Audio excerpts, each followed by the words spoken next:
In the strict sense, special forces appeared in the last century. Although if we do not go into formalities, we should recognize that the creation of military units designed to solve local, often very complex and specific tasks began in ancient times. Perhaps from the very time when our ancestors stopped fighting in crowds and invented the first semblances of combat orders and military organization in general.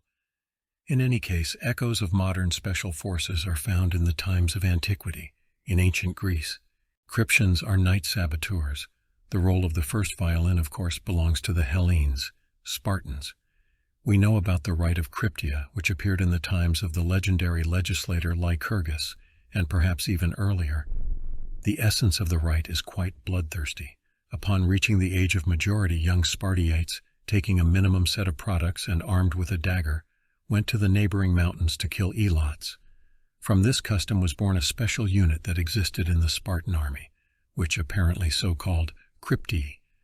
This unit was engaged in sabotage, mostly at night, as well as reconnaissance. Plutarch, in his essay on the Spartan king Cleomenes, tells about the Cryptii in particular. Thus, Cryptii, under the command of Damantel, took part in the battle with the Macedonian army of Antigonus Doson at Cilicia. However, to win the Macedonians, Cryptii Spartans then did not help. Another Spartan division bore the name of the Syrites. These warriors came from the mountainous Arcadia, an area north of Sparta. We find mentions of the Syrites in Xenophontes and Diodorus. Probably these mountaineers, lighter armed than the classical Spartan hoplites, were used as scouts.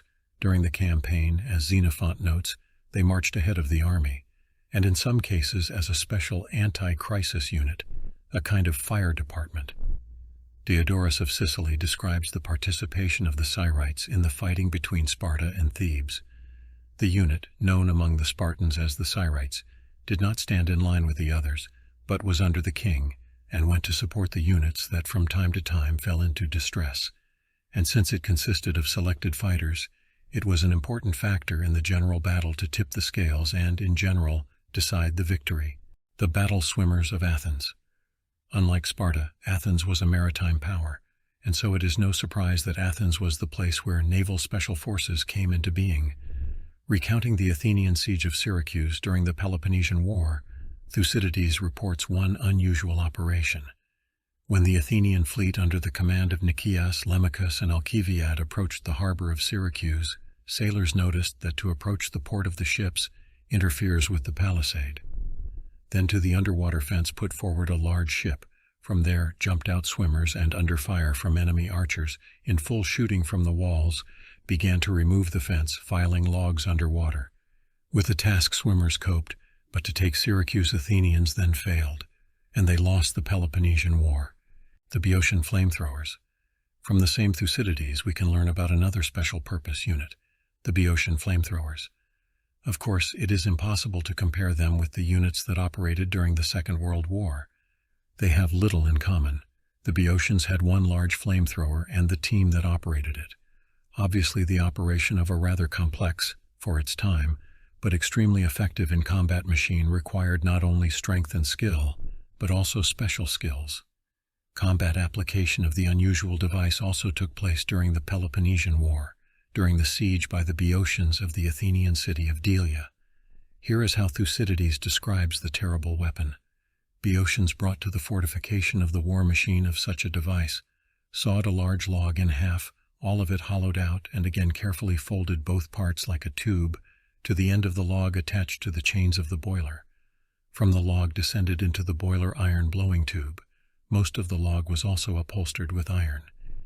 And here is what the historian reports about the use of the flamethrower. From afar they drove this machine on wagons to that part of the wall which was chiefly composed of timbers and vines. When the machine was close to the wall, the Boeotians adapted large blowing bellows to that end of the timber which was on their side and inflated them. The air passed through the closed space into a cauldron filled with burning coals, brimstone, and tar, and produced a great flame, from which the wall caught fire, so that no one else was left on it.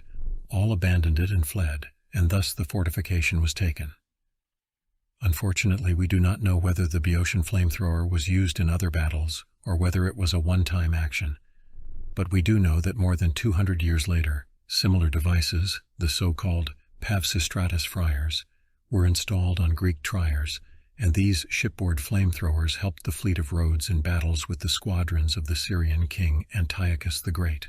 Macedonian elephant fighters. In the Hellenistic era, elephants were a fearsome weapon. In the biggest battles of that time, at Ipsus and Raphia, the four-legged giants played the role of the first violin. It was elephants stunned the Romans' King Pyrrhus when he appeared in Italy.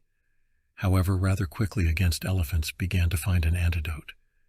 The Romans, for example, fought with elephants with the help of loud cries, frantic banging of pylons against shields, as well as boards studded with nails, and mercenary Galatians in the Battle of Megara with the Macedonian army of King Antigonus Gonat led on his elephants, pigs. The elephants were frightened and turned back. The last king of Macedonia, Perseus, carefully prepared for war with Rome. In his army there was even a special unit to fight elephants, which the Roman author Titus Livius calls elephant fighters, and the later historian Zenara describes as foot and mounted warriors who had long and sharp spikes sticking out of their shields and helmets. Alas, to gain fame on the battlefield, elephant fighters did not happen. In the Battle of the Macedonians with the Roman consul Aemilius Paul at Pydna, elephant fighters were defeated by those whom they should, in theory, to defeat: elephants. On his right wing, to where the battle by the river, Aemilius Paul led elephants and mounted detachments of allies from here and began the flight of the Macedonians, writes Titus Livius. For since in general human inventions are often good only in words, and if you try them in practice, where it is necessary to apply them and not to argue about their application, they do not justify expectations, so that time came out with elephant fighters. It turned out that it was only an empty word,